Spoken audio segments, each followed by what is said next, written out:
It's Griffinlobster. So I haven't done one of these videos in a while, so I figured it's about time. I actually haven't done any videos in a while. Not busy. Not busy this time. Lazy. Maybe it's because I've been so busy that since I was free, instead of deciding to do videos, I just decided to be lazy in absence of being busy. Whatever. Case in point, I'm here now, so stop playing. No, I'm just kidding. I am kidding. But after these 5 games, we'll be on to just 20 games left. Um, Nearing the end of this list, and these are the games. This is starting to get to the games I really care about, really ones that are close to me. You'll see some passion come through. So that being said, let's get started. Number 25. Okay, this had to come along eventually. It was just a matter of when. So here it is. Number 25 is Psychonauts. I think someone's doing Let's Play of that. Not sure. Just kidding. It's me. I'm not going to put a link to myself in the description because that would be pretty stupid, but you can click on my face over there and you can find it yourself. So I'm not going to talk too much about this because I'm going to be talking about Psychonauts. You know, there's like a 40, 50 some odd videos. Probably going to be that much dedicated to Psychonauts. But anyway, it came out on Xbox April 19th, 2005. Came out on Windows April 26th, 2005, and then it came out on PS2 June 21st, 2005. Such an imaginative game. It was one of the coolest things ever. You know, going into people's minds, and then like their minds of the levels and all their little quirks and personalities like become platforming elements. What really becomes neat, is when you go to like the insane minds and like platform in those. That's when the game really starts to shine as being like, wow, this is a cool concept. But I mean, it's awesome all the way through. So much fun, hilarious. There's no reason why you shouldn't play it, especially since it's free on GameTap. So, yeah, you should definitely get it in any form of those. So, definitely check it out. I'm not gonna say anything else about it because I'm doing a Let's Play on it. Okay, number 24. I know for a fact this is Ownspack33's favorite game. It's only my 24th favorite, I'm sorry. But it's Kirby Superstar for the Super Nintendo Entertainment System. It came out September 20th, 1996. It's a pretty hefty game considering that there's like 8 games in one. Alright, I'm going to get them all. Spring Breeze, Dynablade, Gourmet Race, Great Cave Offensive, Revenge of Mennonite, The Arena,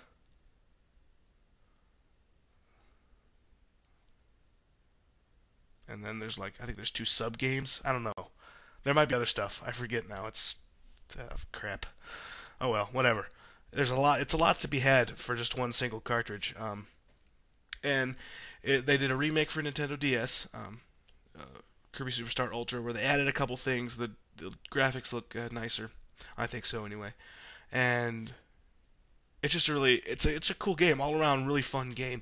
To me, it's like the definitive Kirby game. You can have 2 players kind of jump in, and it's a great learning curve. Like Spring Breeze is like really easy, and then Great Cave Offensive, you know, like trying to find all those treasures is super super hard, I think, or maybe just moderately hard. I don't know, depending on your outlook on video games. But I think it presents a good range of challenges, and it's all fun. And you know, it's like 8 games in one. Why would you not buy? You'd be interested. But yes, Kirby Superstar. It's definitely good stuff for Super Nintendo. Alright, number 23. This is like the one part in this list where I couldn't decide between 2 games in the same franchise. I know. These 2 games probably have some of the coolest combat ever, like ever in a game. It's so fast and gory and like in your face and just, yeah, makes you feel like such a badass playing this game. It's God of War 1 and 2 because I couldn't just decide on one of them because the second one improves on some of the stuff of the first one. Some of it I don't like as much maybe.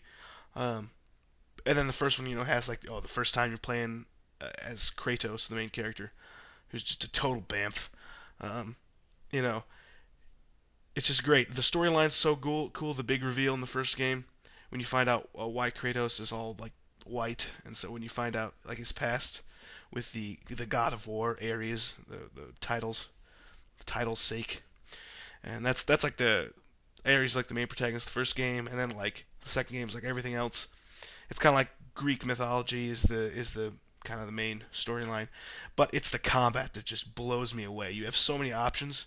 You have like all these different spells that the gods give you, and like, but just the coolest part is just the regular combat that you have. Like these, your main weapons are these two blades um, that are attached to chains, and the chains are like wrapped around your arms and like burned in, so you can never take them off.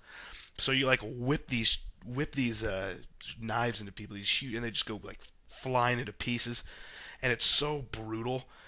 Like it's one of the few games I can think of where I see like a giant mob of enemies, and I don't think, oh crap, I'm gonna have to do this big long fight.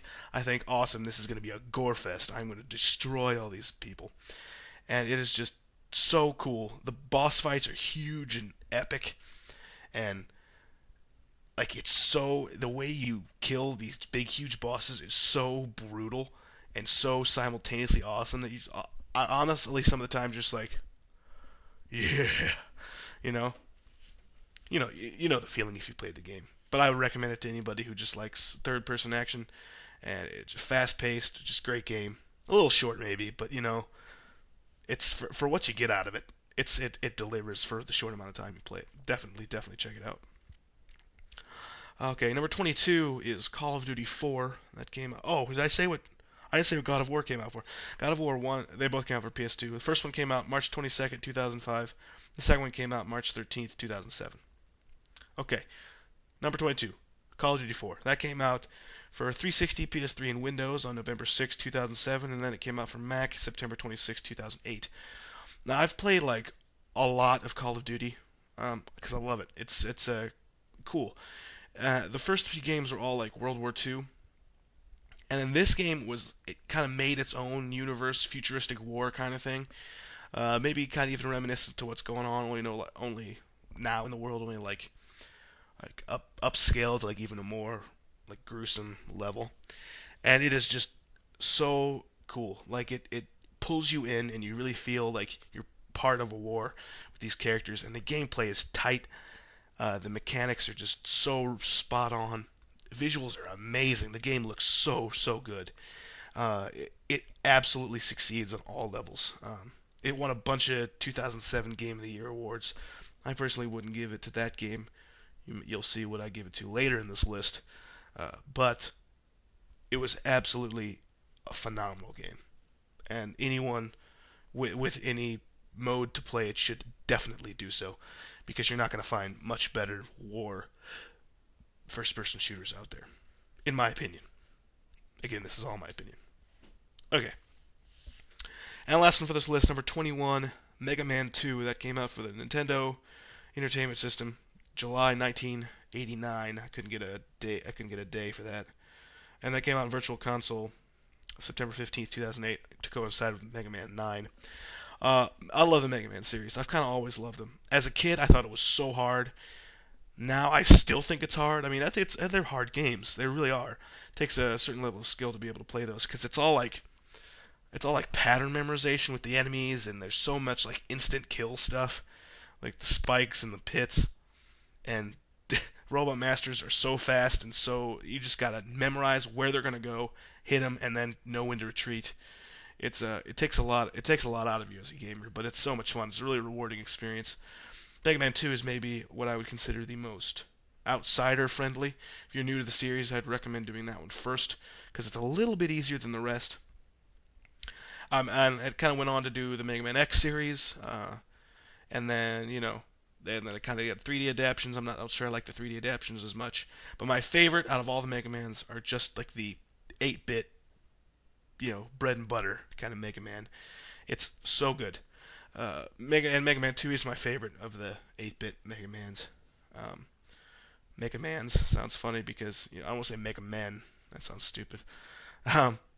Mega Man 9 was really good too.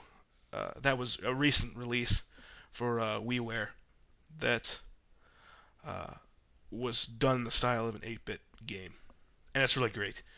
Fans of the series, you know what I'm talking about. There's people who devote their lives to Mega Man, who are just all about. I was excited for Mega Man 9, but I'm sure there are people who went nuts when they found out about Mega Man 9. But it's a great game. Just kind of a classic, you know, classic. And that ends the list for today. Those are all the five games for today. Um, so that's all.